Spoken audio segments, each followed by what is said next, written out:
So good evening to all. आप सभी का एक बार फिर से स्वागत है।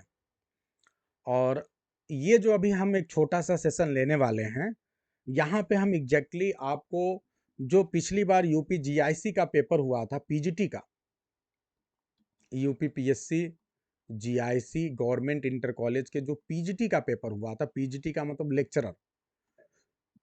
लेक्चरर का पेपर हुआ था, वो हम आपको दिखाने वाले हैं।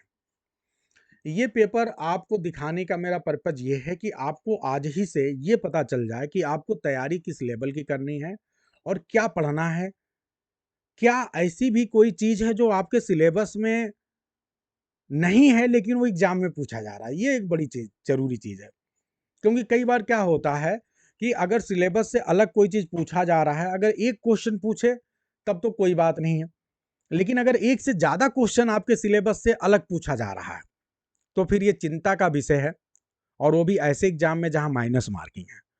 तो हमें यह जानना पड़ेगा कि अगर सिलेबस से अलग पूछा जा रहा है क्या। मेरा ये प्रश्न है, अगर आप लोगों ने पीजीटी दिया है या पेपर देखा हो तो आप मुझे बताएं कि क्या ऐसा है क्या कि पिछली बार कुछ ऐसे क्वेश्चंस आए थे जो सिलेबस से अलग पूछे गए हैं। तो आपको जानकर हैरानी हुई, यस, आपके यूपी पीजीटी का जो सिलेबस दिया है उस सिलेबस से बाहर भी, यूपी जीआईसी का जो सिलेबस इन्होंने दिया है हमारे सामने, उससे बाहर भी इन्होंने प्रश्न पूछ लिए।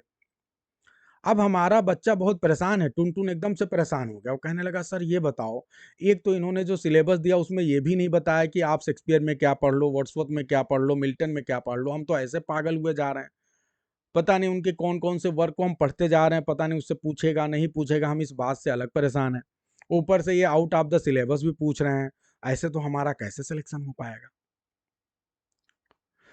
तो आउट ऑफ द सिलेबस जो प्रश्न पूछे जा रहे हैं आपके जीआईसी पीजीटी में, उसका एक पैटर्न है, और मैं अभी उस पैटर्न को डिकोड करने वाला हूं और बताने वाला हूं कि एग्जैक्टली वो कहां से पूछ रहे हैं।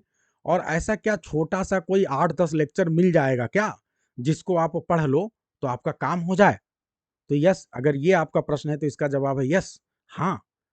ये जो 8 से 10 लेक्चर मैं आपको ऐसे दूंगा, जो उन 8 से 10 लेक्चर को सिर्फ आप पढ़ लेंगे तो ये जो out of the syllabus question पूछ रहे हैं वो कवर हो जाएगा।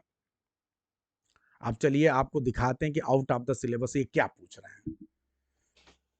चलिए, तो आउट ऑफ द सिलेबस ये क्या पूछ रहे हैं वो थोड़ा सा देखने की जरूरत है। और सबसे पहले आउट ऑफ द सिलेबस जो इन्होंने पूछा है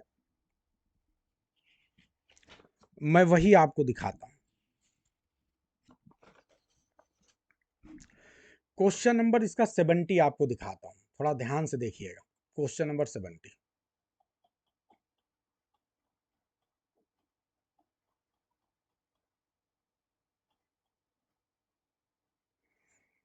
ये 70 आप सभी के सामने स्क्रीन पे है। William Langland wrote the poem.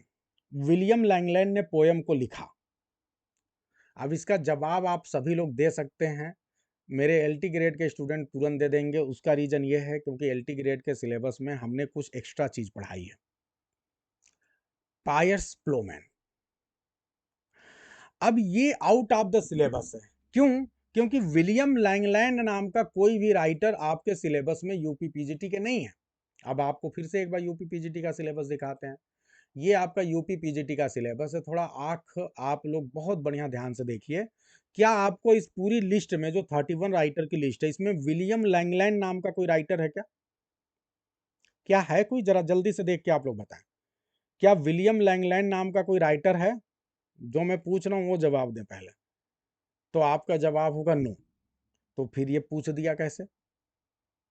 पूछ दिया ना।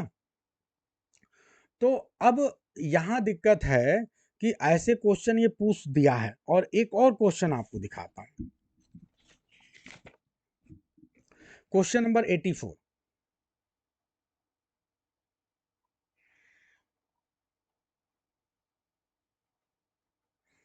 क्वेश्चन नंबर 84 आप सभी के सामने है। और क्वेश्चन नंबर 84 है कि which period of British history is refer to the restoration age. British history का कौन सा पीरियड रेस्टोरेशन एज के नाम से जाना जाता है? अब इस प्रश्न का भी आप जवाब बहुत आसानी से दे देंगे क्योंकि आपने हमसे पढ़ा है कुछ स्पेशल। ये आपका 1660 से 1700 है।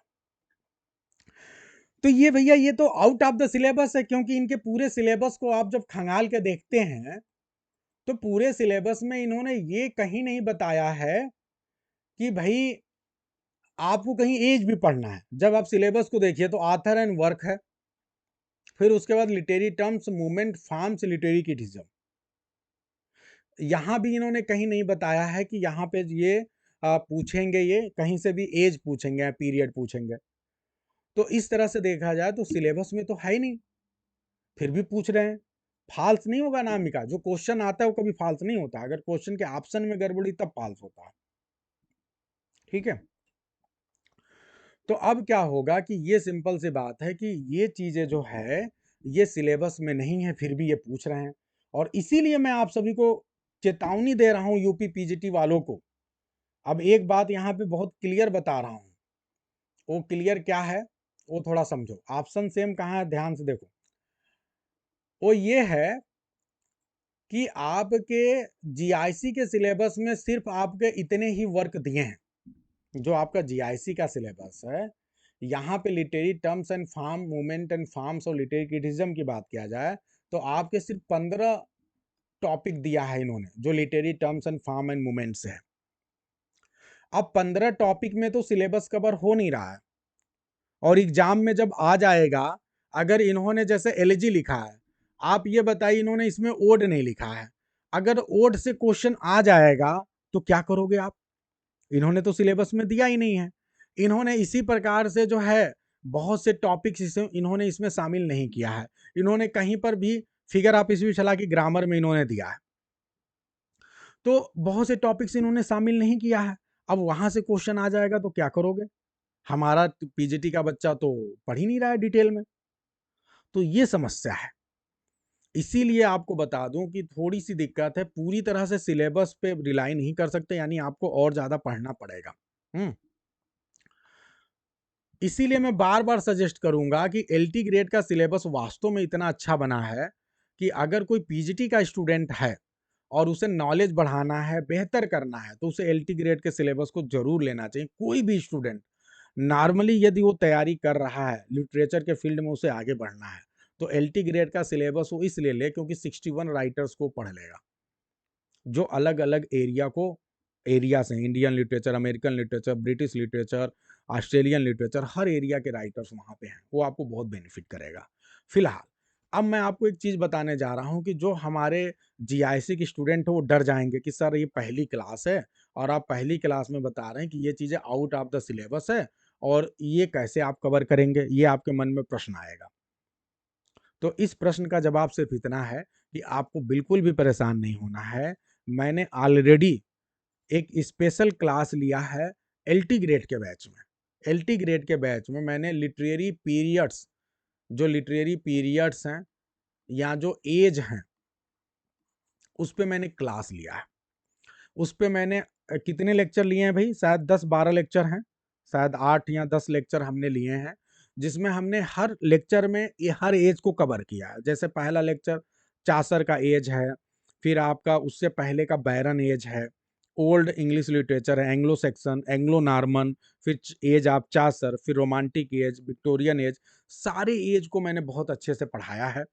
तो अगर आप उस एज के लेक्चर्स को आप देख लेते हैं तो नो डाउट आपका पूरा का पूरा यहाँ पे जो सिलेबस है, ये जो एक्स्ट्रा चीजें पूछ रहे हैं वो कवर हो जाएगा। ये आपने आपको 2 क्वेश्चन मैंने दिखाया जो अलग आउट ऑफ द सिलेबस इन्होंने पूछा है। ये दोनों क्वेश्चन जो इन्होंने आउट ऑफ द सिलेबस पूछा है, इसका सिलेबस है लिटरेरी एज, एज या period of English literature, age period या हिस्ट्री ऑफ इंग्लिश लिटरेचर।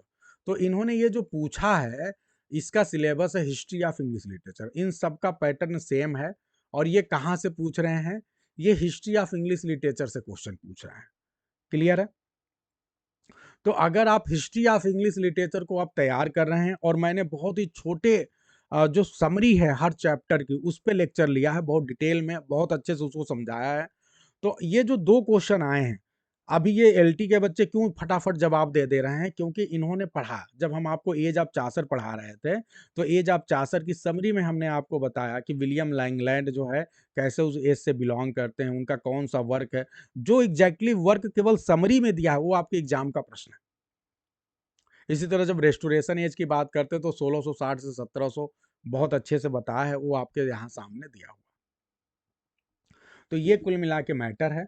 तो ये आपको जो है अलग से इसका लेक्चर मिल जाएगा, और इस तरह से आपका लिटरेरी पीरियड का जो सेक्शन है वो आपका कवर हो जाएगा बहुत आसानी से। तो अगर 2 क्वेश्चन या 3 क्वेश्चन या इस बार भी पूछेंगे तो आप बहुत आसानी से कर लेंगे, आपको बिल्कुल भी परेशान होने की जरूरत नहीं है। और आपको इसके लिए अलग से मैं आपको 12 लेक्चर मैंने लिए हैं, और मेरा प्लान एक लेक्चर और लेने का है, जिसमें मैं मॉडर्न एज कवर करूंगा 1 या 2 लेक्चर, तो आपका पूरा पूरा वो कंप्लीट हो जाएगा। इतनी बात सभी को क्लियर है भाई। अब जीआईसी वाले बच्चों के लिए अब यहाँ से क्लास पूरी तरह जीआईसी वाले स्टूडेंट्स की हो रही है। तो भाई आप लोग एलटी वाले भी इसलिए क्लास में रहें कि वो जाने कि जीआईसी में क्या है, क्या वो भी क्वालिफाई कर सकते हैं। ये आपके अंदर मैं थोड़ा विश्वास भरता हूँ, दिखाता हूँ कि जीआईसी कितना आसान है। अगर आप ओवरऑल जीआईसी के पेपर को देखते हैं तो आपको लगता है जीआईसी का पेपर तो बच्चों का खेल है। अगर आप एसके सर की क्लास लेते हैं, एसके सर के साथ आपने पढ़ाई की है, और अगर एसके सर को थोड़ा भी ईमानदारी से फॉलो करते हैं, तो जीआईसी आपके लिए फुटबॉल है, जिसे आप एक किक में उड़ा देंगे। बहुत ही आसान है। जरा क्वेश्चन देखिए इसका। पहला क्वेश्चन आप सभी के सामने स्क्रीन पे है। Which type of drama does GB Shaw play Arms and the Man belong to. अगर आप जो है बिल्कुल करवाएंगे नीति मॉडर्न लिटरेचर, जो आर्म्स एंड द मैन की जब आप बात करते हैं, तो आर्म्स एंड द मैन जब आप पढ़ेंगे मुझसे ना, तो मैं आपको पहली लाइन ही बताऊंगा कि एक एंटी रोमांटिक कॉमेडी है। ये बहुत ही बेसिक लेवल का क्वेश्चन है। अगर आप विकिपीडिया खोल के देखोगे या आर्म्स एंड द मैन पे कोई भी कहीं से भी नोट्स पढ़ोगे, तो उसका जो सबसे इंट्रोडक्टरी पार्ट होगा, ठीक है, आपको वहां पे दिखेगा कि ये एंटी रोमांटिक कॉमेडी है। एकदम बेसिक सा क्वेश्चन है ये बिल्कुल भी डीपर लेवल पे जाके एक भी क्वेश्चन इन्होंने डीपर लेवल पे नहीं पूछा है। ठीक है। अब हाँ, बिल्कुल चॉकलेट मैन सोल्जर, यहाँ पे चॉकलेट क्रीम सोल्जर करके आया हुआ है इसी में प्ले में। और एक्चुअली ये आर्म्स एंड द मैन कैसे एंटी रोमांटिक कॉमेडी है, जब हम प्ले पढ़ाएंगे तो बहुत डिटेल में बताएंगे। यहाँ एक लाइन में सिर्फ बता रहे हैं कि अक्सर क्या होता है कि रोमांटिक चीजें क्या होती हैं, जैसे हम कोई ऐसी चीज है उसको देखकर या लव को ग्लोरीफाई करते हैं, लेकिन यहाँ इस पोयम में लव को ग्लोरीफाई नहीं किया गया है, स्मार्ट होने को ग्लोरीफाई नहीं किया गया है। ग्लोरीफाई किस चीज को किया गया है? समझदारी को, मेच्योरिटी को। ठीक है। वार को लेके ये होता है कि वार का मतलब युद्ध होगा, लड़ाई होगी, खूब मजा आएगा। लेकिन जब आप यहाँ प्ले को पढ़ेंगे तो आपको पता चलेगा कि वार को बिल्कुल भी पसंद नहीं किया जाता है। कोई भी बड़ा योद्धा हो या कोई समझदार व्यक्ति हो, बिल्कुल भी नहीं चाहता कि युद्ध हो। तो जिस चीज को लेके आप ग्लोरीफाई करते हैं, वहां इसे बिल्कुल भी ग्लोरीफाई नहीं किया जाएगा, उसको बिल्कुल भी रोमांटिक नहीं माना जाएगा। जो इस प्ले का हीरो है वो बिल्कुल भी रोमांटिक नहीं है। जब युद्ध की लड़ाई चल रही है तो युद्ध में जो सोल्जर है उसके पास कैसा होना चाहिए? बंदूक होना चाहिए। लेकिन जो प्ले का हीरो है वो बंदूक, गोली, उसके पास गोली होने चाहिए, बंदूक तो होगा ही, लेकिन उसके अलावा उसके पास बॉक्स वगैरह होने चाहिए, जिसमें क्या होने चाहिए? गोली होने चाहिए, बारूद होने चाहिए, जिससे वो आसानी से गोली भर के मार दे। लेकिन जो हमारा हीरो गोले बारूद नहीं रखता, वो चॉकलेट रखता है ताकि भूख लगे तो खा सके। तो बिल्कुल भी रोमांटिक कॉन्सेप्ट नहीं है, एकदम अलग प्रकार से। हाँ, ब्लंटसली नाम है। तो ये एंटी रोमांटिक कॉमेडी एकदम बच्चों का खेल है। पहला क्वेश्चन एकदम बच्चों का। आगे बढ़ते हैं भाई, आपको दूसरे क्वेश्चन की ओर लेके चलते हैं। दूसरा क्वेश्चन क्या है? Who among the following writer is called a dramatist of the theatre of the absurd. अब ध्यान दो, ये बड़ा अच्छा क्वेश्चन है। अगर आप एम एच अब्राहम की बुक पढ़ते हैं तो एम एच अब्राहम की बुक में सबसे पहले नंबर पे जब आप थिएटर ऑफ द एब्सर्ड पढ़ते हैं, एब्सर्ड लिटरेचर, तो वहां पे आपको जो है वहां पे नाम मिलता है हैरोल्ड पिंटर का। तो बहुत इजी है, हैरोल्ड पिंटर जी जो है ये थिएटर ऑफ द एब्सर्ड से बिलोंग करते हैं। इसके अलावा हैरोल्ड पिंटर के नाम के अलावा और अगर आप इसमें नाम देखें तो वी एस नायपाल नावलिस्ट है, आपके गिरीश कर्नाड इंडियन ड्रामाटिस्ट हैं, एब्सर्ड थिएटर से बिल्कुल बिलोंग नहीं करते। जीवी शाह जो हैं ड्रामाटिस्ट तो हैं, लेकिन इनके जो प्लेज हैं ये प्रॉब्लम प्ले लिखते हैं, ड्रामा ऑफ आइडिया लिखते हैं, तो ये भी उस कैटेगरी में नहीं है। तो अगर आप डिलीट मेथड का भी इस्तेमाल करें, अगर आप एसके सर से पढ़ें, आपने नॉलेज अच्छी रखी है, तो आप बहुत आसानी से हेरल्ड प्रिंटर को मार देंगे, अगर आप भूल भी जाएं तो भी। दूसरी बात यह कि थिएटर ऑफ द एब्सर्ड को बिलोंग करने वाले दूसरे राइटर सैमुअल बेकेट हैं। आगे बढ़िए, आगे ध्यान दें, which of the following statement not correct with the reference to Milton poetry. Milton poetry से रिलेटेड कौन सा करेक्ट नहीं, ये भी एकदम बच्चों का खेल है। मिल्टन की पोइट्री में दो कॉन्फ्लिक्टिंग कल्चर मिलता है, ह्यूमनिज्म एंड प्यूरिटनिज्म। आप सभी को पता है कि मिल्टन साहब जो है प्यूरिटन धर्म को मानते थे, विश्वास करते थे प्यूरिटनिज्म पे। इसके अलावा इनकी पोइट्री सबलाइम है, ये भी आप सभी को पता है। थॉट एंड स्टाइल की बात किया जाए तो यानी ये दो बातें एकदम सही है। अब दो ही ऑप्शन यहाँ पे पूछा नॉट करेक्ट, तो जब नॉट करेक्ट की बात आएगी तो अंतिम वाले दोनों ऑप्शन हो जाएंगे, क्योंकि मिल्टन की पोइट्री टोटली ऑब्जेक्टिव नहीं है। आप देखिए जो पैराडाइज लॉस्ट है उसमें जो सीन है, जिसमें जो है एडम एंड ईव का सीन है, ईव जब रोते हुए एडम के पास आती है, ये सीन बिल्कुल वैसे ही है जैसे मिल्टन की लाइफ में है कि जब उनकी पत्नी उन्हें छोड़ के चली जाती हैं, फिर ये उसके बाद जब दोबारा उनके पास आती हैं, रोते हुए आती हैं, उनसे दोबारा अपनाने को बोलती हैं। ये सीन क्या है, पूरी तरह से ऑटोबायोग्राफिकल है, ठीक है। तो इसी प्रकार से मिल्टन के ढेर सारे वर्क जो हैं कहीं ना कहीं बहुत ही पर्सनल टच है उसमें, तो ऑब्जेक्टिव तो टोटली हो ही नहीं सकता। और मिल्टन के वर्क में ह्यूमर बिल्कुल नहीं है, ह्यूमर का मतलब हंसाने हंसाने की तो कोशिश वो करते ही नहीं है। रिटन इन राइम रायल में नहीं लिखते, ब्लैंक वर्स में लिखते हैं, ठीक है। तो इसलिए आपका जो है ऑप्शन 3 एंड डी जो है गलत है। अब देखो मैं कितने डीपर लेवल पे आपको चीजें बता रहा हूं, मैं आपको केवल मेन चीजें बताऊंगा, उससे ही आपका काम हो जाएगा। ये सब एकदम बेसिक लेवल के क्वेश्चन है, थोड़ा भी इसमें कोई बहुत बड़ी बात नहीं है, हैं। आगे बढ़ते हैं, अभी तक 3 क्वेश्चन आए, तीनों क्वेश्चन एकदम हलवा इजी वाले क्वेश्चन। अगला question, which of the following poems contain a choric song. ये टेनिसन के पोएम 3 पोएम्स दिए गए हैं, आपसे पूछा ये बताओ कौन से पोएम में कोरिक सॉन्ग है। कोरिक सॉन्ग का मतलब ग्रुप में गाया जाने वाला सॉन्ग। ये भी बहुत बच्चों का खेल है, आपको सिर्फ कुछ नहीं, डीपर लेवल पे कुछ नहीं पढ़ना है। आप सिर्फ अगर आप कहें, अगर आपको केवल पोएम का स्ट्रक्चर आपको मालूम है तो आप 1 सेकंड में बता देंगे। आप इंटरनेट पे डालिए द लोटस ईटर, जब लोटस ईटर को आप खोलेंगे, मैं आपको इसलिए दिखा रहा हूं कि आप जानो, आप देखो, देखो मैं आपके सामने लिख रहा हूं लोटस ईटर। अगर आपने सिर्फ पोयम को देखा है एक बार, सिर्फ यदि आपने पोयम्स को देखा है तो आपके लिए एकदम आसान है। जरा ध्यान दो, ये देखो लोटस ईटर की मैंने पोयम खोल दी, आप सभी के सामने स्क्रीन पे ये ओपन हो रहा है, आप लोग अपनी तरफ बड़ा कर लेंगे ताकि आपको एकदम एग्जैक्टली दिखाई पड़े। अरे भाई ओपन हो जाओ।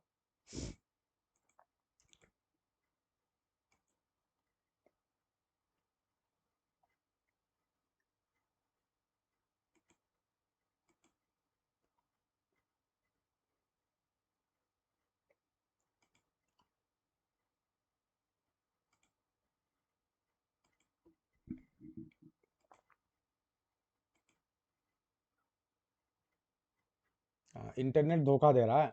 अगर आप लोग अपने मोबाइल में लोटस ईटर अगर आप खोलेंगे, तो जब खोलेंगे ना तो उसी में जब पीछे की ओर आएंगे, नीचे की ओर बढ़िए, तो आपको कोरिक सॉन्ग करके पूरा एक सेक्शन आएगा, जिस पूरे सेक्शन को कोरिक सॉन्ग हेडिंग ही दिया गया है। क्या आप लोग को दिखाई पड़ रहा है? मेरी तरफ से इंटरनेट पता नहीं क्यों खुल नहीं रहा है, तो मैं आपको ये दिखा नहीं पा रहा हूँ। आप लोग जल्दी से बताइए कि आप लोग को दिख रहा है?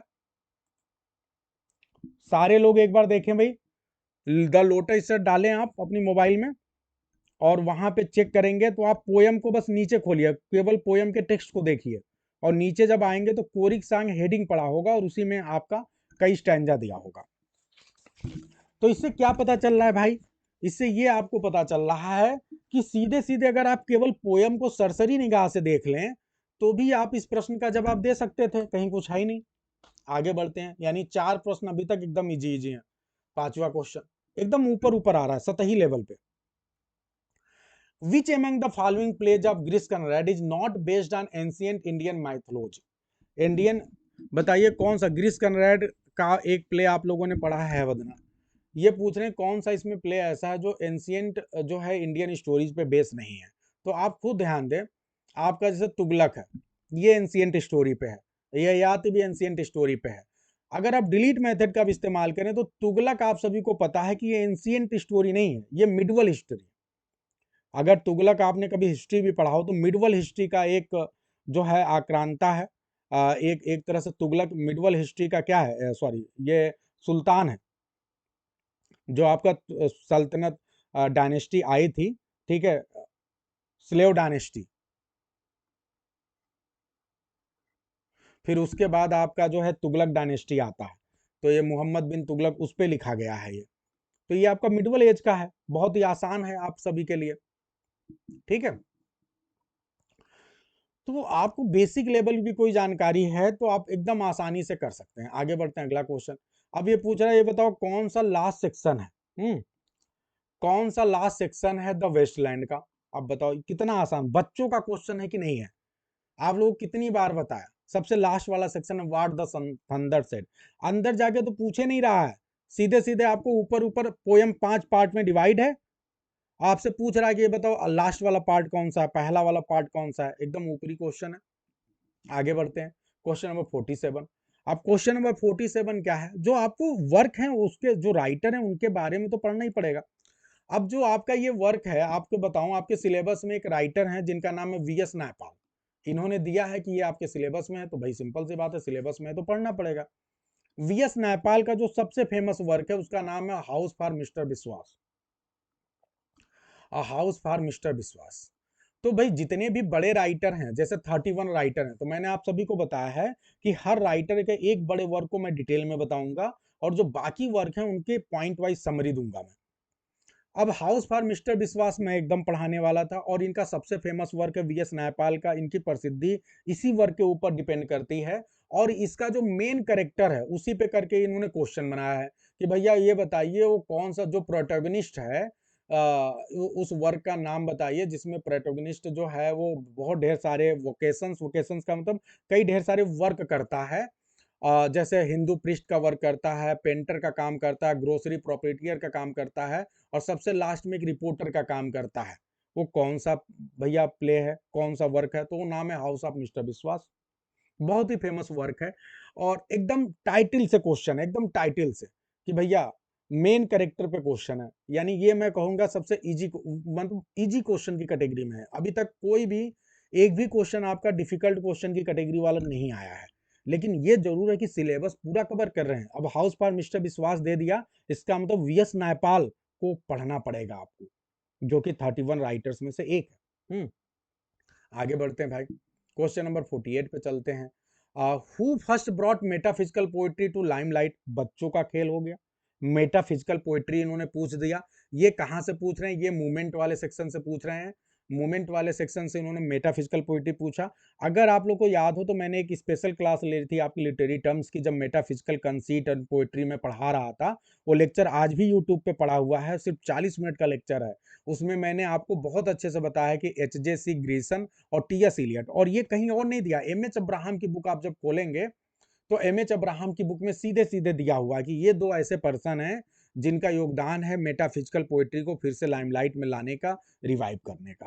तो सीधे सीधे क्वेश्चन है वहां से, एकदम बच्चों का क्वेश्चन है। बच्चों का क्वेश्चन कब है, जब आप एस के सर के स्टूडेंट हैं। मैं फिर बता रहा हूं, प्राउड के साथ इस बात को बता रहा हूं कि अगर आप एस के सर के स्टूडेंट हैं तो ये आपके लिए बच्चों का खेल है, क्योंकि इन सारे टॉपिक्स को मैं अपनी नॉलेज के आधार पर नहीं बता रहा हूं, आपको पढ़ाया है, बस आपको रिमाइंड करवा रहा हूं कि मैंने ये सब कुछ आपको बता दिया है, खेल खेल में बताया है।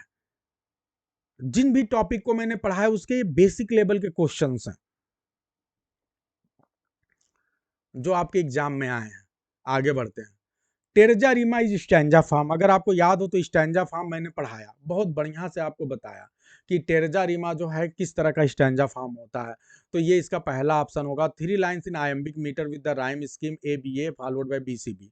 आपको बताया था 3-3 लाइन होता है, हर 3 लाइन दूसरे 3 लाइन से कनेक्ट करेगी, और आपका जो बीच वाला होगा, ठीक है, वो अगले वाले का, जैसे सपोज करो ए बी ए, यानी पहली लाइन तीसरी लाइन से राइम करेगी, और जो दूसरी लाइन होगी वो अगले स्टैंजा की पहली लाइन से राइम करेगी और उसकी तीसरी लाइन से राइम करेगी।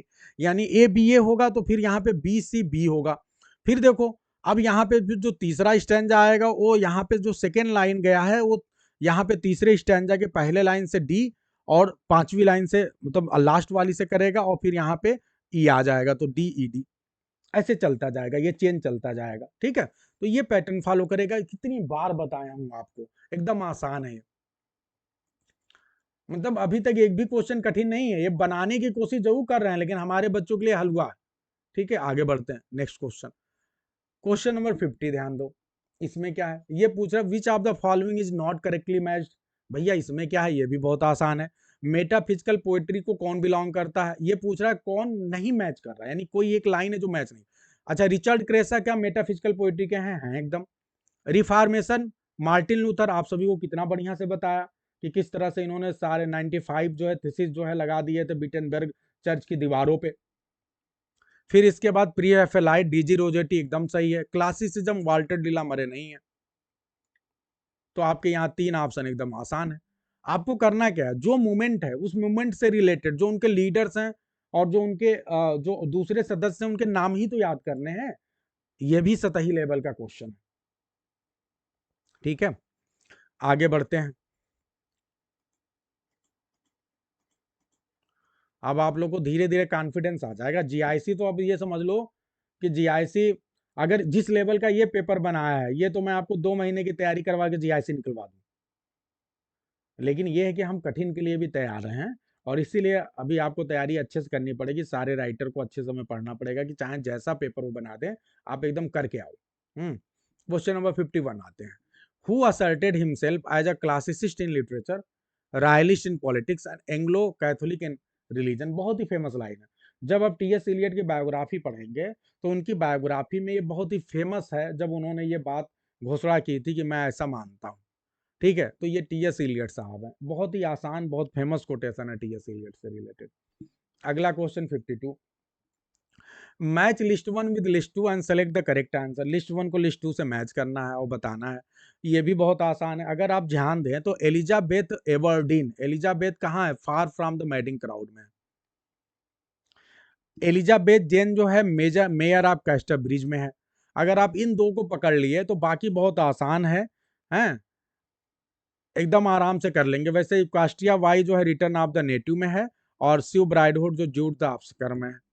तो अगर आप ध्यान दें तो इस हिसाब से आपका जो राइट आंसर होगा वो आपका ए हो जाएगा। ठीक है, तो ये भी एकदम बेसिक सा क्वेश्चन है। आपको क्या किया जा रहा है, जो विलियम जो हार्डी है, थॉमस हार्डी, थॉमस हार्डी का जो प्ले है उसके कैरेक्टर्स की मैचिंग करनी है। और कैरेक्टर्स कैसे, फीमेल कैरेक्टर, जो फीमेल कैरेक्टर्स उनकी मैचिंग कर दीजिए, हो गया आपका।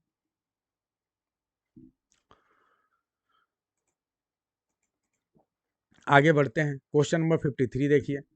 जो टी एस इलियट का ऑब्जेक्टिव कोरिलेटिव है ये सिग्निफाई करता है राइटर की एबिलिटी को। राइटर की क्या एबिलिटी को, कि वो ऑब्जेक्टिफाई कर सके इमोशनल स्टेट ऑफ माइंड, यानी जो आपके state emotional state of mind है उसको एक ऑब्जेक्ट का रूप दे सके, उसको एक इमेज फॉर्म में आपके सामने क्रिएट कर सके। तो आपका डी ऑप्शन एकदम करेक्ट है।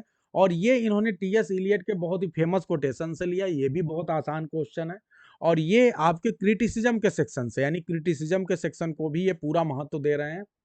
टी एस इलियट का क्रिटिसिज्म आपके एल टी ग्रेड जीआईसी के सिलेबस में है और इन्होंने ये क्वेश्चन उनके क्रिटिसिज्म से लिया है। आसान है लेकिन। आगे बढ़ते हैं 54। Which among the following is a prose tale in Canterbury Tales. ये बहुत इजी, अगर आपको याद हो तो जब मैं आपको चासरियन एज पढ़ा रहा था, एज ऑफ चासर, वहां पे मैंने कितना बढ़िया से आपको चासर के बारे में बताया था और वहीं पे आपको ये जानकारी दी थी कि जो कैंटरबरी टेल्स है उसमें क्या प्लान था कि ये लोग जाते समय हर जो पर्सन है वो एक स्टोरी दो स्टोरी सुनाएगा, वो आते समय दो स्टोरी सुनाएगा। तो यानी इनका टोटल प्लान था हर एक पर्सन 4 स्टोरी सुनाएगा। ठीक है, जितनी भी स्टोरीज हैं सारी स्टोरीज जो हैं सारी पोएट्री में हैं, वर्स में हैं। केवल 2 स्टोरीज ऐसी हैं जो प्रोज में हैं। एक स्टोरी आपके सामने है द पार्सन्स टेल, ये प्रोज में है। और जो दूसरी स्टोरी प्रोज में है वो कौन है, आप लोग को कितना बढ़िया से बताया था चासर साहब ने। और इन स्टोरीज को सुनाने वाला कोई और नहीं, खुद चासर ही है। तो एक स्टोरी आपका पार्सन टेल है और दूसरा जो स्टोरी है the tale of Melibee, the tale of Melibee. ये अब ये बहुत आसान है। अब आप कहोगे सर ये कहाँ से आया? है तो क्वेश्चन बहुत आसान, लेकिन ये क्वेश्चन आया कहाँ से? ये आपके सिलेबस में चासर साहब हैं। तो चासर साहब हैं, तो चासर का सबसे फेमस वर्क है द कैंटरबरी टेल्स। तो आपको सबसे ज्यादा फोकस करना है कैंटरबरी टेल्स पे। यहां से क्वेश्चन आएगा कैंटरबरी टेल्स से, और कैंटरबरी टेल्स के अलावा जो दूसरे वर्क उनके बारे में बेसिक जानकारी रखना है, हो गया काम आपका। चलिए आगे बढ़ते हैं। अगला क्वेश्चन आप सभी से यह है क्वेश्चन नंबर 55 कि विच of the following is not a characteristics of classicism. Classicism का कौन सा इसमें कैरेक्टरिस्टिक नहीं है, ये बताना है। तो आप देखिए क्लासिज्म क्या होता है? एक ऐसा है जहां पे स्टैंडर्डाइज फॉर्म को करने की कोशिश की जा रही है। जो एंशिएंट पहले के समय का क्लासिस था, एक आपका अगस्टस सीजर का समय, बहुत अच्छे अच्छे पोएट्स थे। तो रोमन रोमन एज में जो है वास्तव में क्लासिक एज था, उसी एज को फॉलो करने की कोशिश ब्रिटिश एज में करने की कोशिश की जा रही है, स्पेशली 18th सेंचुरी के बिगनिंग में। इसमें जो मेजर राइटर हो पोप और ड्राइडन है, ठीक है। अब ध्यान दें इसका क्या पर्पस था। Its poetry is bred more in head than in heart. एकदम सही है, ये दिमाग से ज्यादा चलती है, हार्ट से नहीं चलती है पोएट्री, ठीक है। लैंग्वेज बहुत हाई फाई है। क्यों दिमाग से चलती है? क्योंकि लैंग्वेज बहुत कठिन यूज करते हैं, आर्टिफिशियल लैंग्वेज यूज करते हैं। कोई भी व्यक्ति जो है कम पढ़ा लिखा व्यक्ति उसको नहीं पढ़ सकता, यानी इंटेलेक्चुअल के लिए पोएट्री लिखी गई थी। तो ये सही बात है, पहला एकदम सही है। The language here tends to be stilted and standardize. बिल्कुल, यहाँ पे जो लैंग्वेज है वो स्टिल्टेड, स्टिल्टेड का मतलब एक तरह से डेवलप किया जाने लगा यहाँ से बहुत हाई लेवल पे, और स्टैंडर्ड लैंग्वेज यूज किया जाने लगा। ये भी एकदम सही बात है। तो बाकी जो दो ऑप्शन है यहाँ पे ध्यान दें। French satirical models are their ideals, ये भी है। फ्रेंच मॉडल्स को ये आइडियल बनाते हैं, बहुत ढेर सारे सटायर लिखे गए हैं इस एज में, ठीक है। और आपका फाइनली चौथा ऑप्शन यहाँ पे इनकरेक्ट हो जाएगा। The vocabulary use colloquial and technique. Colloquial तो वो यूज ही नहीं किया गया। कोलोक्वियल का मतलब सामान्य भाषा वाला, सामान्य भाषा तो यूज ही नहीं किया गया। सामान्य भाषा तो रोमांटिक एज में यूज किया गया है। तो ये आपका मतलब है। आपका सी वाला जो है आपका, ये आपका 55 का भी बहुत कठिन नहीं है। अगर आपने पढ़ाई की है तो आप कर सकते हो। Milton was the devil's party without knowing it. एकदम पॉपुलर क्वेश्चन है ये, विलियम ब्लैक ने कहा है मिल्टन के बारे में। ये भी आसान क्वेश्चन है, पैराडाइज लॉस्ट को लेके उन्होंने बोला है, ठीक है। फिर उसके बाद से लेकिन इन्होंने हर सेक्शन को कवर किया है। A short neat and witty statement. ये जो short neat and witty statement होता है क्या होता है? एफोरिज्म होता है। अब ये जो है क्या है? ये आपके फिगर ऑफ स्पीच वाले सेक्शन से पूछा जा रहा है। फिगर ऑफ स्पीच आपको जानकर बड़ी हैरानी होगी और खुशी भी होगी कि फिगर ऑफ स्पीच का जो सेक्शन है उससे 4 क्वेश्चन इन्होंने पूछा है, और 4 क्वेश्चन में 2 क्वेश्चन इन्होंने पूछा है थ्योरी से। जैसे ये क्वेश्चन क्या है? थ्योरी बेस्ड है। इसी प्रकार से एक और क्वेश्चन थ्योरी बेस्ड पूछा है, और 2 क्वेश्चन इन्होंने एग्जाम्पल बेस्ड पूछा है। यानी दोनों तरह से आपको तैयारी करनी पड़ेगी, थ्योरी वाला भी और एग्जाम्पल वाला भी। आगे बढ़ते हैं। नेक्स्ट क्वेश्चन आप सभी के सामने देखिए। Who desire to cease upon the midnight with no pain. बहुत ही प्यारी लाइन है ये, आप सभी को बता दें कि ये ओड टू द नाइटिंगेल से लिया गया है। Ode to the Nightingale.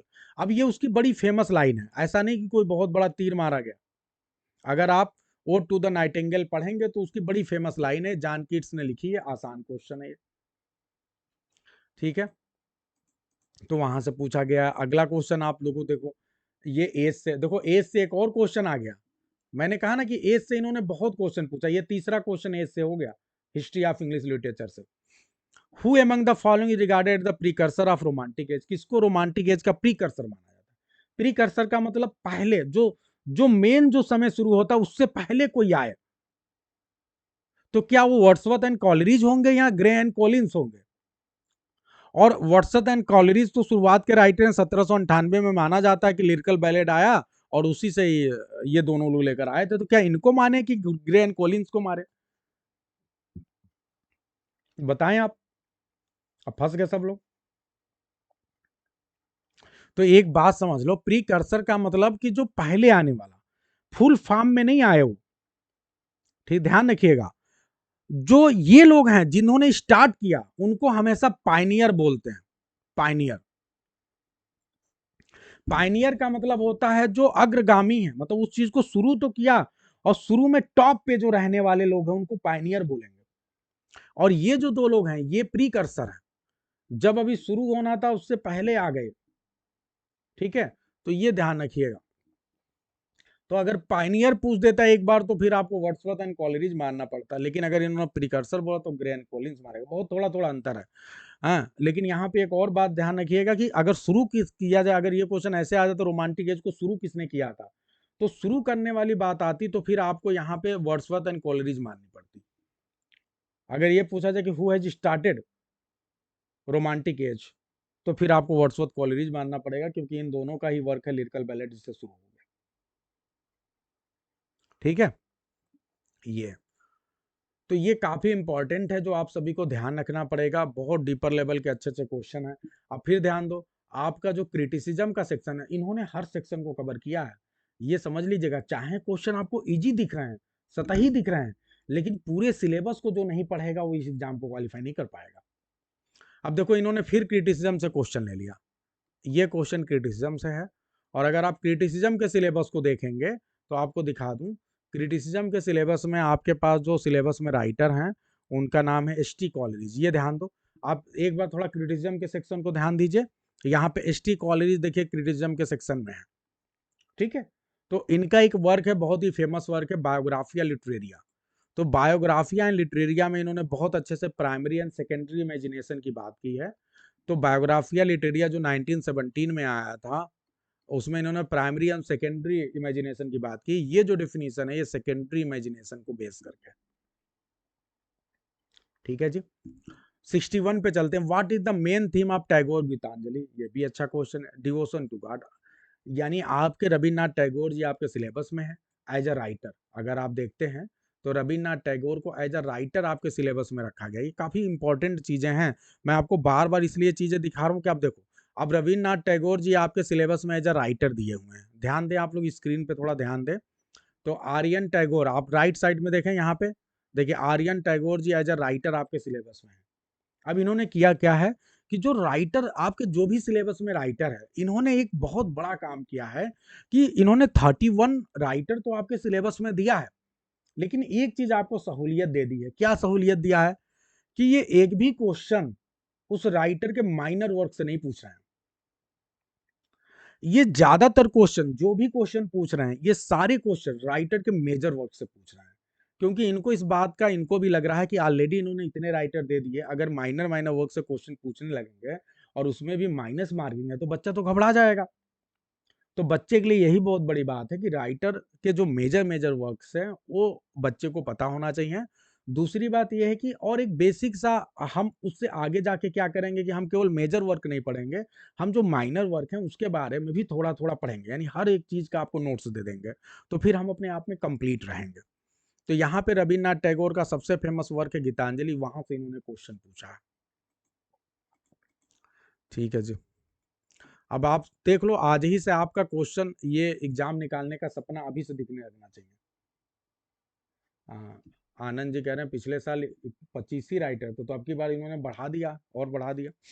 One of these in not a play by Harold Pinter. अब इसमें से बताओ हेरोल्ड पिंटर का वर्क कौन सा नहीं है? यानी ये भी समझ लो कि अगर आप ध्यान दो तो अपनी तरफ से इन्होंने क्वेश्चन आसान नहीं बनाया आपके लिए। अब यहां जो हेरोल्ड पिंटर का वर्क नहीं है, आप फिर आप एक बार देख लो, हेरोल्ड पिंटर के आउट ऑफ द सिलेबस है? नो। अगर आप राइटर्स का सिलेबस देखेंगे तो आपको यह पता चलेगा कि हेरोल्ड पिंटर तो आपके सिलेबस में है। ये ध्यान दो, हेरोल्ड पिंटर। तो अब ये हेरोल्ड पिंटर से उन्होंने क्या क्वेश्चन पूछा, ये आपसे दो क्वेश्चन हेरोल्ड पिंटर से पूछ चुके हैं। एक क्वेश्चन इन्होंने हेरोल्ड पिंटर से पूछा है एब्सर्ड वाला, थिएटर ऑफ द एब्सर्ड वाला, ये दूसरा क्वेश्चन ये है। अब इन्होंने पूछा कौन सा आपका प्ले हेरोल्ड पिंटर का नहीं है, यानी इसका मतलब आपको सारे प्लेज के नाम जानने पड़ेंगे, और आपको दुख का बात बताएं कि इसमें से इन्होंने अपने सबसे फेमस वाले प्ले का नाम भी नहीं लिखा है, द बर्थडे पार्टी।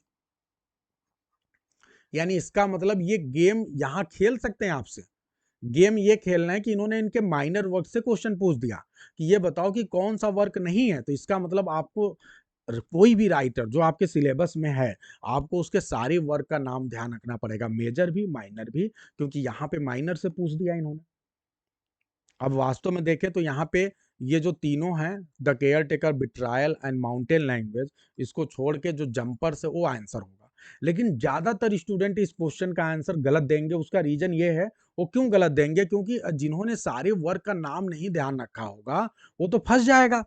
वो कहेगा माउंटेन लैंग्वेज, ये लैंग्वेज जैसा लग रहा है, ये तो कोई प्ले हो नहीं सकता, तो मारेगा इसी को। और ज़्यादातर लोगों ने पिछली बार यही गलती की कि जब इस प्रश्न का जवाब आया तो सबने माउंटेन लैंग्वेज मारा था, क्योंकि उनको लगा माउंटेन लैंग्वेज कहाँ प्ले हो सकता है। जबकि ये एक प्ले है इनका। जवाब आपका होगा जंपर्स। तो इससे क्या पता चल रहा है कि आसान बिल्कुल नहीं है। कुछ क्वेश्चन बीच-बीच में इन्होंने ये डाले हैं ये बताने के लिए कि आप हल्के में मुझे मत लेना। आपको पढ़ना पड़ेगा अच्छे से। ठीक है जी? हाँ, देखो आनंद जी ने भी यही मारा था। अब पूछ रहा है ये बताओ कौन-सा इसमें करेक्टली मैच नहीं है? बहुत अच्छा क्वेश्चन है। अभी आपको थोड़ी देर पहले Ode to the West Wind आपने पढ़ा तेरजा रिमाम होता है, तो ये तो सही है। On his blindness heroic quatrain possible ही नहीं है। एडोनियस आप सभी को पता है स्पेंसरियन स्टैंजा का बहुत बेहतरीन एग्जांपल है। ट्रोइलस एंड क्रेसिड राइम रायल का बहुत बढ़िया एग्जांपल है। तो आपका एक ही ऑप्शन बच रहा है, आपका ये वाला। अब सोचो मेरा स्टूडेंट कितना आसान है, उसके लिए बच्चों का खेल है। क्यों बच्चों का खेल है? क्योंकि अगर आपको याद हो तो जब मैंने एज ऑफ चासर आपको पढ़ाया था, एज ऑफ चासर, तो मैंने एज ऑफ चासर में आपको चासर की बायोग्राफी भी थोड़ी-सी बताई थी, उनके वर्क के बारे में कुछ बहुत बेसिक-बेसिक फैक्ट बताए थे। और तभी मैंने आपको एक बात बताया था कि जो राइम रायल है, जो आपका ट्रायलस एंड क्रेसीड है, राइम रायल में लिखा गया, उसी समय बताया था। तो अगर आप मेरे लेक्चर्स को बेसिक लेवल के लेक्चर्स को भी ध्यान रखते हैं तो आपके लिए कितना आसान हो गया कि ये वाला क्वेश्चन का ऑप्शन आपको एकदम क्लियर है, ये भी पता है। और अगर आप ध्यान दें जो ऑन हिज ब्लाइंडनेस है, ये आप सभी को पता है एक सोनेट है, और अगर कोई भी सोनेट है तो सोनेट हमेशा आयम्बिक पेंटामीटर में लिखा जाता है, हीरोइक क्वार्टेरन में नहीं। तो यहाँ पे जो बेस्ट आंसर होगा वो आपका इनकरेक्ट होगा, आपका ऑन हिज ब्लाइंडनेस बी वाला। ठीक है, तो ये बेहतरीन क्वेश्चंस आप सभी के सामने। जॉन कीट्स का ला बेली डेमसेंस मर्सी क्या है? तो आप सभी को पता है ला बेली डेमसेंस मर्सी एक बैलेड है। लेकिन फिर आपके सामने आ गया कि सर बैलेड तो इसमें 3 प्रकार के दिए हैं। तो आपको पता होना चाहिए कि जो ट्रेडिशनल बैलेड होता है वो बैलेड वो होता है जो ओरल चलता है, जिसको कोई लिखा होगा पहले कभी किसी अननोन ने, लेकिन अब पता नहीं उसके राइटर का नाम क्या है, किसने लिखा है। तो वो तो ट्रेडिशनल बैलेड हो गया। लिटरेरी बैलेड वो होता है जो इंटेंशनली लिखा जाता है किसी के लिए, तो लिटरेरी बैलेड की कैटेगरी में आएगा। ब्रॉड साइड बैलेड तो हो ही नहीं सकता, ब्रॉड साइड बैलेड तो न्यूज़पेपर वगैरह में छपता है। ठीक है, तो आपका बी आंसर, अगर आप थोड़ा भी दिमाग बैलेड को पढ़ेंगे तो आप आसानी से मार सकते हैं। इसी प्रकार से आपका क्वेश्चन नंबर 65 देखिए आप, रेप ऑफ द लॉक। ये जो रेप ऑफ द लॉक है, इसमें एक करेक्टर है जो कि जितने भी फेरीज हैं उनका चीफ है, और टेम्पेस्ट में भी फेरीज का चीफ है, तो वो है एरियल। बहुत आसान है। ठीक है, आगे बढ़ते हैं। केवल लिटरेचर के क्वेश्चन को हमको दिखाना है, बस थोड़ा जल्दी जल्दी करते हैं। आप लोग पेशेंस रखिएगा, मुझे पता है टाइम हो गया। देखो एसके सर पढ़ाते हैं ना, तो प्रॉब्लम यह है कि जब हम पढ़ाते हैं तो पढ़ाते ही हैं। इसीलिए मैं कहता हूँ कि एक बार जब आप हमारे पास आ जाते हैं तो ये सब मोह छोड़ दीजिए। सर वहाँ कितना लाभ है, उसमें हम जुड़ जाएं, इसमें ना जुड़ें, ये कर लें, वो इस चवन्नी अठन्नी का कॉन्सेप्ट हमारे पास रखिए नहीं। आप ये सोचिए कि सर के पास जुड़े हैं, सर से हम कितना सीख लें, कितना आगे बढ़ लें और ये नौकरी निकाल लें। ये वाला कॉन्सेप्ट जैसे आप में से तमाम, जैसे सर एलटी ग्रेड के सिलेबस में जीआईसी कवर हो जाएगा क्या? जीआईसी के सिलेबस में एलटी ग्रेड कवर हो जाएगा क्या? अब यही चवन्नी अठन्नी के खेला में बच्चा परेशान है, इसी में वो परेशान है, इसी में बर्बाद हो रहा है। आप ये सब चीजें मत सोचिए। हम आपका ये सोचिए अगर एक में काम हो जाता तो हम 2 बैच क्यों लॉन्च करते? आपको मैंने सीधे-सीधे दिखाया कि एलटी ग्रेड में बहुत सी चीजें, मतलब 30 राइटर ऐसे हैं जो जीआईसी में नहीं है एलटी ग्रेड के। तो एलटी ग्रेड तो अपने आप में 30 राइटर को लेके अलग हो गया कि नहीं हो गया? 50% सिलेबस जीआईसी से मैच ही नहीं कर रहा उसका। इसी प्रकार से जीआईसी में अगर ध्यान दें तो एलटी ग्रेड के 16 राइटर सिर्फ आपके यहाँ पे कनेक्ट हो रहे हैं, बाकी राइटर यहाँ नहीं है। तो यहाँ भी कहानी अलग है। यहाँ आपको डीपर लेवल पे पढ़ना है, वहाँ 2 वर्क पढ़ रहे हैं, यहाँ सब सारे वर्क को जानना है। तो दोनों अलग है, सिलेबस अलग है, दोनों चीज़ अलग है। जितने बच्चे चवन्नी-अठन्नी का खेला कर रहे हैं, वो बर्बादी की ओर जा रहे हैं। ठीक है, आपको ये दोनों एग्जाम देना है तो दोनों का सिलेबस लेना पड़ेगा, दोनों के कोर्स को पढ़ना पड़ेगा। या तो आप टारगेट कर लें कि एक करेंगे, और या तो आप दोनों लें तो दोनों पढ़ें। ठीक है, आगे बढ़ते हैं। आगे ध्यान दें, who among the following critics stated Shakespeare that he was the man who of all modern perhaps ancient poets, बहुत ही फेमस लाइन है, ठीक है। अब ये जो है, अगर आपने डब्ल्यू जे लॉन्ग के बुक में वर्ड्सवर्थ की बायोग्राफी पढ़ी हो, तो शुरुआत में ही आपको ये लाइन मिलता है, जो कि ये बात ड्राइडन ने कही है। ये जब भी मैं आपको पढ़ाता हूँ विलियम शेक्सपियर को, तो हम आपको डब्ल्यू जे लॉन्ग से उसकी बायोग्राफी जरूर पढ़ाते हैं, दिखाते हैं। सीधे सीधे वहां से क्वेश्चन आया है, एकदम बच्चों का खेल है। आगे, who has written Culture and Anarchy, अब बताओ, आपके मैथ्यू अर्नोल्ड आपके सिलेबस में है, और मैथ्यू अर्नोल्ड के क्रिटिसिज्म वाला वर्क आपका, मैथ्यू अर्नोल्ड आपके क्रिटिसिज्म में भी है, तो ये जो क्वेश्चन है उनके क्रिटिसिज्म से है। अब क्रिटिसिज्म का बहुत बेसिक सा क्वेश्चन है कि ये बताओ कल्चर एनार्की लिखा किसने है, बस नाम पूछ रहा है वर्क का, जो कि एकदम बच्चों का खेल है। आगे बढ़ते हैं, who among the following is not a member of pre Raphaelite brotherhood. अब इसमें क्या करना है आपको, बस ये जानना है कि प्री रैफेलाइट ब्रदरहुड में कौन कौन आते हैं। तो बहुत आसान है, रोजेटी इनकी जो ये है, ये भी रोजेटी और मिलियास, ये तीनों आते हैं, ये नहीं आते चार्ल्स रीड।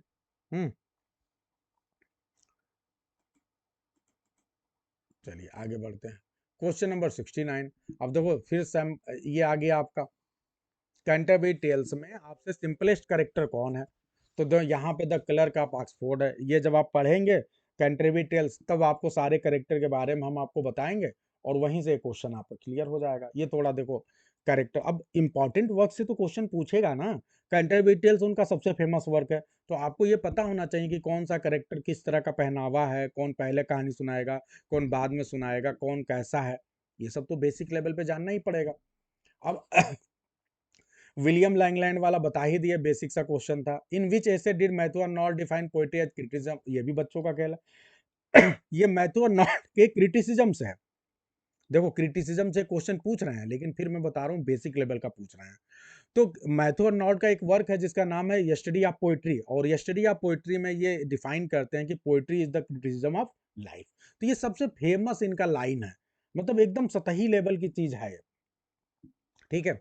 आगे बढ़ते question number 72, which of the following novels narrate the story of India's struggle for freedom reaching a small south. बहुत आसान है, आपके सिलेबस में राजा राव है, आपके सिलेबस में राजा राव है, ठीक है। अब राजा राव का जो सबसे फेमस वर्क है, दो ही वर्क है जो उनका फेमस है, एक है कांतापुरा और दूसरा The Serpent and the Rope है। ये दोनों वर्क की मैं समरी आपको बताने वाला हूँ। ये बेसिक सा क्वेश्चन है कि बताइए, कांतापुरा में गांधी जी के आइडियल्स पे बेस करके फ्रीडम स्ट्रगल की बात करता है, जो मेन कैरेक्टर है कांतापुरा है। बेसिक लेवल का क्वेश्चन है, लेकिन पढ़ना पड़ेगा। कैसे पढ़ना होगा, क्या पढ़ना होगा। अब फिर देखो एलजी पे क्वेश्चन उन्होंने पूछा कि ये बताओ कौन सा एलजी के बारे में स्टेटमेंट करेक्ट है, ये आपसे पूछा गया है। तो अब ये बहुत आसान क्वेश्चन है, क्योंकि इसके दोनों स्टेटमेंट पढ़ते हैं। Elegy originated in ancient Greece where the Greeks जज the composition by its form and content, एकदम सही है।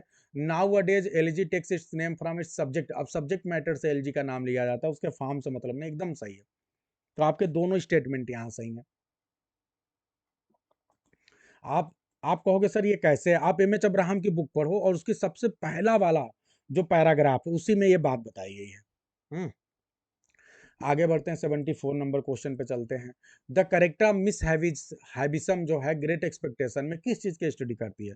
आपको पता है वो सैडिज्म की स्टडी करती है। उसने जो उसकी बेटी है, जो उसकी अडॉप्टेड डॉटर है, उसको भी यही सिखाया कि कैसे तुम दूसरा व्यक्ति परेशान हो तुमको मजा है। आप देखिए जो उसकी बेटी है वो भी बहुत खतरनाक है, हमारे हीरो को पिप को कितना ज्यादा सताती है, ठीक है। बहुत ही स्टोन हार्टेड लोग जो होते हैं सैडिस्ट कहलाते हैं, ठीक है। यानी दूसरे के दुख में सामने वाले को मजा आता है, या सामने वाले का हृदय नहीं पिघलता है, तो सैडिज्म तो बहुत बढ़िया क्लियर है। Which of the following statement is correct about George Orwell, George Orwell के बारे में क्या सही है।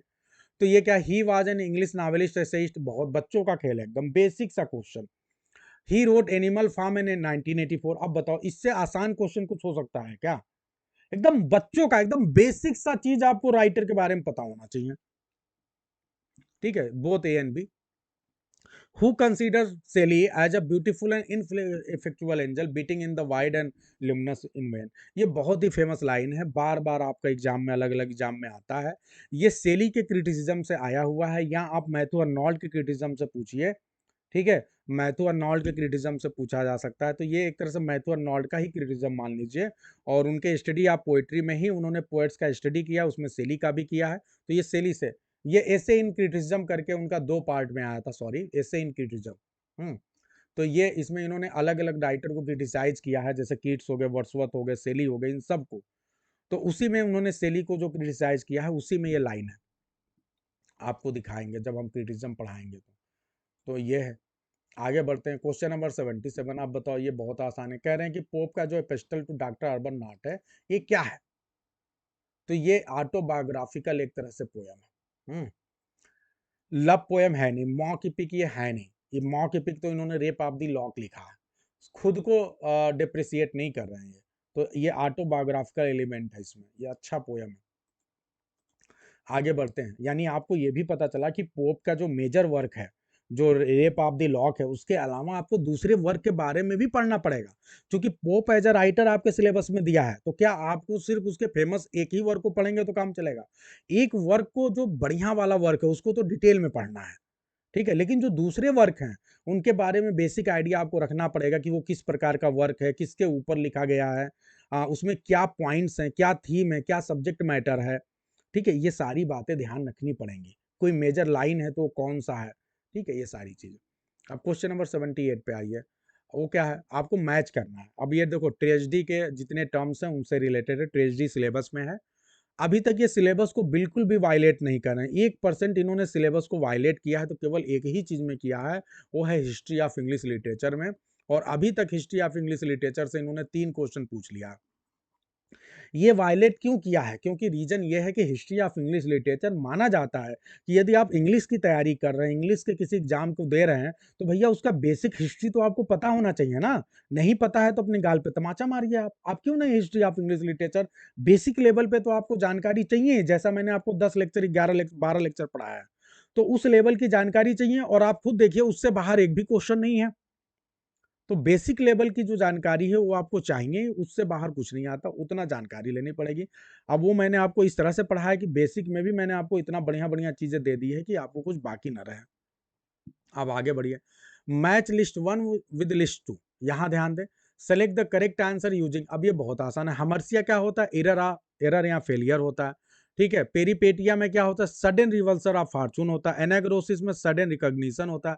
सेजूरा क्या होता है? पाज इन लाइन। तो ये बहुत आसान है, ये तो एकदम बच्चों का खेल है, आसानी से ये भी कर सकते हैं अगर आपने ट्रेजेडी को पढ़ा अच्छे से तो, ठीक है। आगे बढ़ते हैं, अब जरा ये ध्यान दो, ये क्वेश्चन क्या है?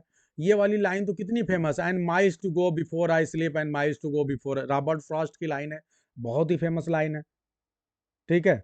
स्टॉपिंग बाय वुड्स वाला पोयम जो है उससे लाइन ली गई है, सबसे फेमस पोयम से, तो रॉबर्ट फ्रॉस्ट से है। पीबी सेली को किसने क्रिटिसाइज किया बहुत ज्यादा मॉडर्न एज में? तो ये पीबी सेली के क्रिटिसिज्म से है। यानी आसान नहीं होगा, आपको जो क्रिटिसिज्म के वर्क इन्होंने दिए हैं ना, उसको बहुत सीरियसली पढ़ना पड़ेगा। आपको ये पता करना पड़ेगा कि अगर पीबी सेली जो है, अगर क्रिटिसिज्म के रूप में दिए हैं, तो आपको ये पता करना पड़ेगा कि पीबी सेली साहब को किसने किसने लोगों ने क्रिटिसाइज किया है, और प्लस पीबी साहब ने भी कौन से वर्क लिखे हैं जो क्रिटिसिज्म के वर्क कहलाया जा सकता है, तो सब देखना पड़ेगा आपको। आगे बढ़ते हैं, विच of the following is not a pastoral LG, इसमें से बताओ कौन सा पास्टोरल एलजी नहीं है। यहाँ एफ आर लेविस सही है, पास्टोरल एलजी नहीं है। तो आप सभी को पता है एडोनियस पास्टोरल एलजी है, मिल्टन का लेसिडस भी पास्टोरल एलजी है, अर्नोल्ड का थायरसिस भी पास्टोरल एलजी है। केवल आपको पास्टोरल एलजी नहीं है, वो कौन है? टेनिसन वाला। तो ये है, तो ये भी बहुत आसान है भाई, बिल्कुल दिक्कत की बात नहीं है। आगे बढ़ते हैं, क्वेश्चन नंबर 82 पे चलते हैं। यहाँ क्या है? Name the writer who has written For Whom the Bell. तो अब बच्चों वाला क्वेश्चन हो गया भैया, कोई राइटर है उसके वर्क का नाम बताओ, किसने लिखा है इस वर्क को? तो ये तो एकदम आसान है, अर्नेस्ट हमिंग्वे आपके सिलेबस में है। What is the name of the river mention in the poem line से compose few miles away Tintern, अभी बताओ उसमें रिवर का नाम क्या है? वाई रिवर है, तो ये भी आसान है। आगे बढ़ते हैं, क्वेश्चन नंबर 84 की ओर चलते हैं। Which period of British refer to restoration, ये सभी को पता है 1660 से 1700। अब which of the following is not correctly matched, ये भी ध्यान दो। द बर्थडे पार्टी आप सभी को बताया था, द बर्थडे पार्टी गोल्डबर्ग उसमें करेक्टर है, तो एकदम है, ठीक है। वास्तव में इसका आंसर क्या होगा? अब देखो इसके लिए क्या है, इन्होंने थोड़ा-सा ये डीपर लेवल का क्वेश्चन किया है। जो भी राइटर्स हैं, उनके जो फेमस वर्क हैं, उनके वर्क से कैरेक्टर को मैचिंग कराई है। यानी आपको ये पैटर्न बार-बार देखने को मिल रहा है, आपको पीछे भी पैटर्न देखने को मिला, यहाँ भी पैटर्न देखने को मिला कि ये राइटर के वर्क और उसके साथ मैचिंग करवा रहे हैं। अब कुछ लोग जवाब दे रहे हैं सी, लेकिन अगर आप मुझे ये जवाब दे पाएँ कि टैनर वास्तव में कहाँ पे है, तो टैनर इनका एक वर्क है man and Superman, man and Superman, वहाँ पे टैनर जो है वर्क है। वहाँ पे वो जो है। तो टैनर वहाँ का कैरेक्टर है। तो इसीलिए अंधी नहीं लगने वाला। एक बात तो समझा दूँ कि इस एग्ज़ाम में माइनस मार्किंग है, तो आप एक भी क्वेश्चन आँख बंद करके नहीं मार सकते। यानी आपको जब पूरा-पूरा पता होगा तो आप मार के आओगे। और हमारी कोशिश होगी कि हम आपको पूरा-पूरा तैयार करके भेजें। इसमें बताइए निसिम स्केल का कौन-सा ऐसा निसिम स्केल किस पीरियोडिकल से कनेक्टेड नहीं थे? तो इसमें ओपिनियन होगा। ये भी मैं आपको बताऊँगा कौन सा राइटर किस पीरियोडिकल से कनेक्टेड है, चूँकि ये कई ढेर सारे पीरियोडिकल में काम किए थे। आगे बढ़ते हैं। Life is but a walking shadow, आप सभी को पता है, बहुत ही फेमस लाइन है। ये कहाँ से? ये मैकबेथ से लाइन ली गई है। बहुत ही फेमस है ये। तो ये भी बहुत अच्छा है। डब्ल्यू बी येट्स को नोबेल प्राइज़ कब मिला था? ये भी बहुत आसान है, 1923 में। तो ये बड़े आसान क्वेश्चंस हैं भाई, एकदम बच्चों वाले क्वेश्चन कुछ हैं। आगे बढ़ते हैं। Reformation was predominantly a movement, reformation वास्तव में किससे रिलेटेड है? तो धर्म से रिलेटेड है। अगर रिफॉर्मेशन देखें तो रिफॉर्मेशन क्यों आया? क्योंकि धर्म में बहुत ज़्यादा गड़बड़ियाँ हो रही थी, तो इसके विरोध में आया था। तो रिलीजन से रिलेटेड है रिफॉर्मेशन। अगर कोई पैराडॉक्सिकल अटेरेंस है, combine both terms in orderly usage, यानी दो टर्म जो हैं अगर वो एक दूसरे के पैराडॉक्स में हैं लेकिन उन दोनों को साथ में यूज किया जाएगा तो क्या होगा? वो ऑक्सीमोरन होगा। तो ये भी आसान है। तो इस तरह से आप देखें तो टोटल आपके 90 तक क्वेश्चन तक पूरी तरह से लिटरेचर, यहाँ से ग्रामर आ जाएगा। ग्रामर पे फिर कभी बात करेंगे, वो भी बहुत कठिन नहीं है। तो अगर आप ध्यान दें तो अभी तक हमने जितने क्वेश्चन किए उसको एनालिसिस करें तो आपने टोटल 40 क्वेश्चन किए हैं और लिटरेचर के 40 क्वेश्चन ही आएंगे। यानी टोटल आपके 80 क्वेश्चन जो आ रहे हैं, लिटरेचर के 50 क्वेश्चन आपने किए, तो 80 क्वेश्चन में 50 क्वेश्चन आपके आ रहे हैं लिटरेचर के। ठीक है, यानी 40-50 आपके 90 हो गए ना। और आपके बाकी 30 क्वेश्चन जो आ रहे हैं वो आपके आ रहे हैं ग्रामर वोकैबलरी के। तो क्या समझ में आ गया? यानी ग्रामर एंड वोकैबलरी भी अपने आप में, और पैसेज, आपको पैसेज को जानकर हैरानी होगी कि 2 पैसेज आपके आए, यानी इस 30 क्वेश्चन में से भी 8 क्वेश्चन तो केवल पैसेज के हो गए। यानी आपका ये जो ग्रामर का सेक्शन है वो बहुत ज़्यादा महत्व मतलब रख रहा है, लेकिन उतना भी नहीं रख रहा है, क्योंकि 8 क्वेश्चन पैसेज का हो गया। अब केवल 22 क्वेश्चन बच रहा है जो वोकैबलरी है वो ग्रामर से आ रहा है।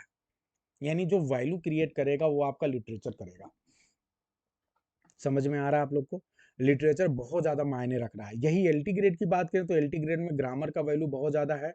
एलटी ग्रेड में ट्रांसलेशन से आ रहा है, लेटर राइटिंग से क्वेश्चन आ रहा है, लेकिन यहाँ पे लेटर राइटिंग और ट्रांसलेशन से क्वेश्चन नहीं आ रहा है।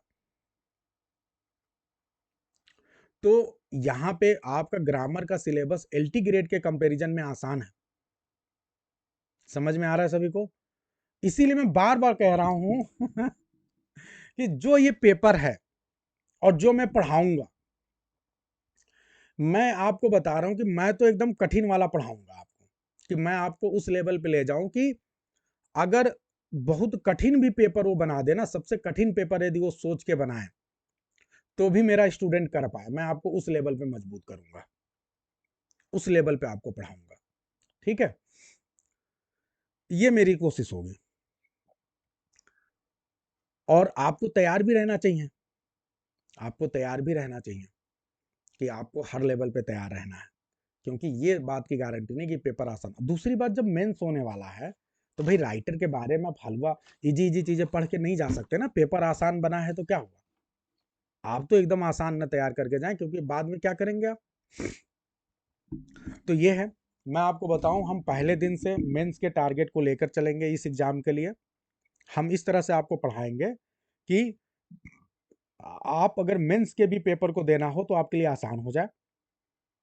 हम आपके लिए एक काम और करेंगे कि हम आपको पहले दिन से जिन राइटर्स को पढ़ाएंगे, जैसे मान लो पीबी शैली को पढ़ाया, टीएस इलियट को पढ़ाया, जिनको भी पढ़ाएंगे उनसे रिलेटेड कुछ मेजर क्वेश्चंस जो आपके एग्जाम में आ सकते हैं, वो क्वेश्चंस भी हम आपको देते रहेंगे ताकि आप उनको प्रैक्टिस करते रहें, थोड़े थोड़े समय निकाल के प्रैक्टिस करते रहें, उससे आपको बहुत बेनिफिट होगा।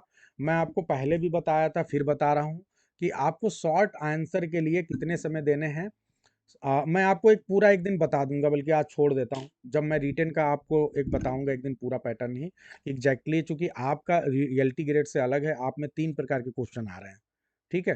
तो आप लोग को अच्छे से बताऊंगा कि रिटेन की कैसे तैयारी करनी है, और हमारी कोशिश होगी कि हर लेक्चर के बाद हम आपको कुछ क्वेश्चन दें, या हर राइटर को जब समाप्त करें तो कुछ क्वेश्चन दें, जिससे आप क्या हो कि आप उसकी तैयारी अच्छे से करते रहें, और थोड़ा थोड़ा पढ़ते रहें। बाकी एकदम गारंटी के साथ बता रहा हूँ कि एग्ज़ाम आपके लिए बहुत आसान है। प्री आपको क्वालिफाई करने से कोई नहीं रोक सकता, यदि आप मेरे गाइडेंस में पढ़ रहे हैं तो। और मेंस में भी आप बहुत बेहतर करेंगे, क्योंकि हम शुरुआत से ही आपको डीपर लेवल पे लेके चल रहे हैं, ठीक है। ये है, हालांकि मुझे ज़्यादा मेहनत करना पड़ेगा। डीपर लेवल पे पढ़ाने का मतलब क्या हुआ, बहुत से लोग इसको सतही लेवल पे पढ़ा देंगे, वो पेपर को दिखाएंगे, अरे भैया पेपर तो बहुत आसान है। जब पेपर बहुत आसान है तो आसान लेवल पे पढ़ा के आपकी कहानी खत्म कर देंगे, लेकिन आपको उससे फायदा नहीं होगा, क्योंकि मेंस में तो कठिन चीजें पूछी जा सकती है ना। आपको जब उस राइटर की समझ ही ऊपरी ऊपरी है, तो आप लिखोगे कैसे। जो ये पेपर प्री का है, ये पेपर आपको गुमराह कर रहा है। जो बच्चा प्री के हिसाब से तैयारी कर रहा है, वो बच्चा बर्बाद हो जाएगा इस एग्जाम में, अभी बता रहा हूँ। वो बच्चा कभी भी मेंस निकाल नहीं पाएगा। रीजन ये है कि प्री का पेपर एकदम सतही लेवल पे है, जो मेंस का पेपर है वो डिस्क्रिप्टिव होगा, यानी वहां पे आपको अंदर से बातें लिखनी पड़ेंगी। तो प्री के हिसाब से यदि आप तैयारी कर रहे हैं तो मेंस में आप बाहर हैं, और मेंस एक दिन में तैयारी नहीं होगी, क्योंकि 31 राइटर्स हैं। तो ये बात आपको ध्यान देना पड़ेगा कि आप अभी से इन 31 राइटर्स को बहुत डीपर लेवल पे पढ़ें, अच्छे से पढ़ें, और मेरी वही कोशिश होगी, हम आपको अच्छा सा नोट्स देंगे, और साथ ही साथ आपको वो क्वेश्चंस देंगे, ताकि आप रिटन की तैयारी अभी से डिस्क्रिप्टिव की थोड़ी थोड़ी करना शुरू कर दें। एक स्पेशल सेशन लेंगे, जहाँ पे हम आपको जो है बताएंगे कि रिटन की तैयारी कैसे आपको अभी से कंटिन्यू रखनी है, किस प्रकार से तैयारी करनी है। ठीक है। अच्छा, अंदर से वीकनेस बहुत फील हो रहा है, किस बात के लिए? लेकिन ये तय बात है कि अब आप लोग को अच्छा करने से कोई नहीं रोक सकता। ये जो जीआईसी पीजीटी की तैयारी आप करने जा रहे हैं हमारे साथ, ये तैयारी आपको, आपका जो यूपी पीजीटी है उसमें आपकी सफलता की ओर आपको लेकर जाएगा, ये एकदम श्योर है। अगर आप जितने लोग यूपी पीजीटी को देने वाले हैं, पहली चीज। और दूसरी बात यह है कि जो आपका ये जीआईसी पीजीटी है, अगर आप जैसे मैं बता रहा हूँ करते रहे, तो जीआईसी पीजीटी भी एकदम हर हाल में निकल जाएगा। तो इसी के साथ आज की क्लास को एंड करते हैं। और एक बात फाइनली यही बताना चाहता हूँ कि जो भी लोग जीआईसी पीजीटी अगर जीवन में चाहते हैं क्वालिफाई करना, तो कोई दिक्कत की बात नहीं है, आपको हम क्वालिफाई करवा देंगे, आपका बिल्कुल हो जाएगा, लेकिन आप देर ना करें। अगर देर करेंगे तो आपको दिक्कत हो जाएगी। आप लोग अभी से एडमिशन ले लें, ज़्यादातर लोग, चाहे आप एलटी ग्रेड की तैयारी करें तो एलटी ग्रेड में ले लीजिए, जीआईसी करें तो जीआईसी में लीजिए, और यदि दोनों टारगेट है तो दोनों में लीजिए। हमने आपको ऑलरेडी 50% का ऑफर दे रखा है, तो बिल्कुल डिले ना करें, बिल्कुल मिस ना करें ऐसे अवसर को। इसी के साथ आज की क्लास को एंड करते हैं। सभी को गुड नाइट, मिलते हैं।